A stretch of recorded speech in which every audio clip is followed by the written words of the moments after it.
Alright, Bafetu, hello and welcome to this episode of Khule's Kitchen. My name is Khule. If you don't know me, now you know me, and welcome to the episode.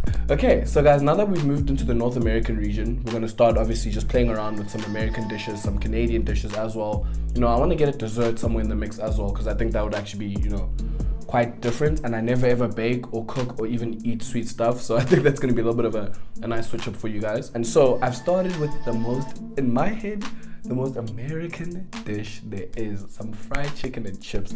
This is like a top tier American hearty kind of greasy, fatty, just deliciousness. So I decided to do that for today. So the process or the method that I used was quite simple, I would say. I adopted a little bit of it from John Legend's, he calls it the legendary fried chicken. But it's actually such a powerful recipe and it's so good. I'll obviously show you the process. There won't be much of me talking in the kitchen. It happened very quickly. And unfortunately, you guys are gonna hate me. Unfortunately, there's no taste test. My whole family just decided that we need to eat everything in the house. So before I even got the chance to record the taste test, I ate pretty much half of the chicken myself, but before I got the chance to do a taste test, all of it was finished, so sorry. But I promise you next week there'll be a taste test. I'll do everything from start to finish. I think I even want to start bringing back, those montages of me in the grocery store and all that kind of stuff. I think that would be quite cool. So for this fried chicken, I decided to brine it first before getting started. So brining is the process where you put like meat, preferably chicken, in a salt water solution. So in the actual solution itself, I just added a whole lot of salt, a little bit of cayenne pepper, a little bit of chicken spice as well, a little bit of black pepper. Brine it for a minimum of 2 hours, minimum. The most you should actually brine something for, I would say, is about 18 hours.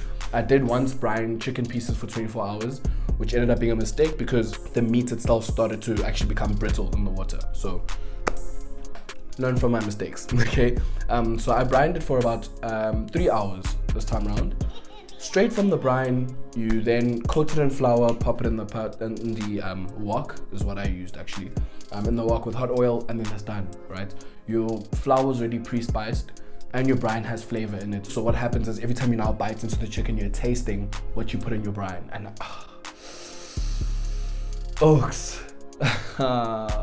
it's amazing. Okay, so trust me with the brining process. It does seem kind of tedious thinking, I'm gonna cook chicken, but I have to let it chill for like 6 hours in the fridge beforehand. Trust me, it is worth it. Alright, so I think it's time for us to just get to the episode quick fast. Yeah, I'm just gonna show you the entire process. Literally 2 minutes of actual footage. It's not much that I had to show you. Make sure you follow the recipe that I put in the description box, guys. I can't stress this enough. Teaspoon for teaspoon, flake for flake, follow that thing, because I promise you, if you add too much salt to your brine, or if you add too much salt to your flour solution, or too much cayenne pepper, it's not going to come out nicely. I can assure you that. Okay, so I'm going to need you guys to pay close attention also to the cooking times that I stipulated. Alright, I will write everything in the description box, so when you follow this recipe, make sure you look at the description box by all means necessary. Second for second, teaspoon for teaspoon, tablespoon for tablespoon. You guys need to look at it, okay? So again, thank you for joining me in today's episode. Yeah, I'm very excited to show you some delicious, crispy, golden, juicy chicken. You know what I'm saying? I hope you enjoyed the episode. Let me know what you think in the comments and so on and so forth. Like, subscribe, comment, guys. I'm almost at 500. I'm like 50 subscribers away, guys. Please tell your mates to subscribe, okay? We'll get it done soon. But thank you so much for watching. Let's get to it.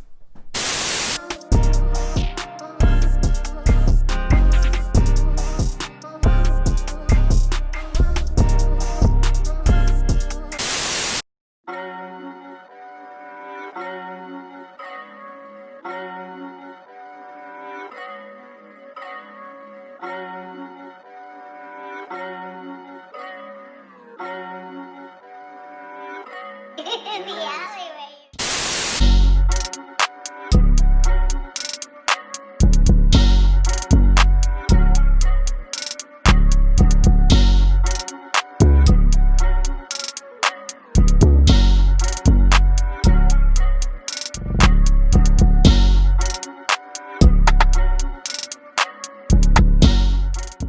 Hold up, okay, so guys, if you put a wooden spoon inside oil and it starts to bubble, that's actually when you know how your oil is hot enough. If you don't have a thermometer, just a quick tip.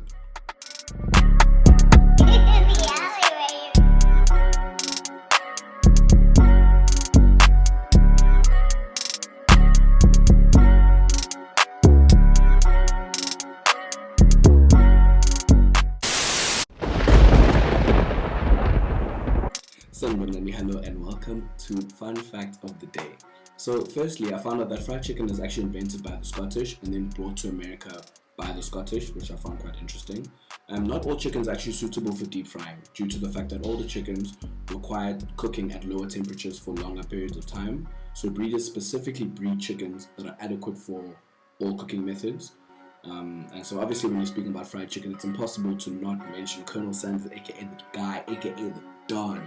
And so interestingly enough, he started off as a tire salesman, then he moved to become a fireman and then went to the war. So guys, your dream job is on the way. Don't stress about it, it's coming.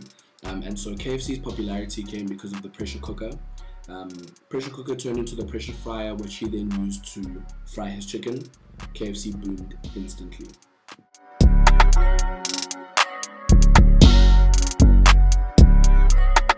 Are you ready? I don't know. Let me check. Alright. So guys, that brings us to the end of today's episode. I hope I was able to show you just how easy the chicken is to cook, right? Very easy to follow, quick steps, quick ingredients, not too much, nothing too fancy. You should have everything in your fridge. So I hope you guys enjoyed the episode. This is honestly one of my favorite meat dishes. I absolutely thoroughly enjoy it and everybody in the family loves it. It just tastes so good and it's so easy to make, so quick. So for my next episode, I wanted to try something that I tried in 2014 when I was in Philadelphia. I think it was really delicious, really flavorful, really easy to make, sticking to the junk food vibes. So I think you guys can guess what I'm gonna do, but just let me know in the comments what you think I'm gonna do. Yeah, and then we'll see from there. But guys, thank you so much for watching again. Can't wait for us to get to 500 subscribers. It's only up from there. It's Khule's Kitchen, signing out.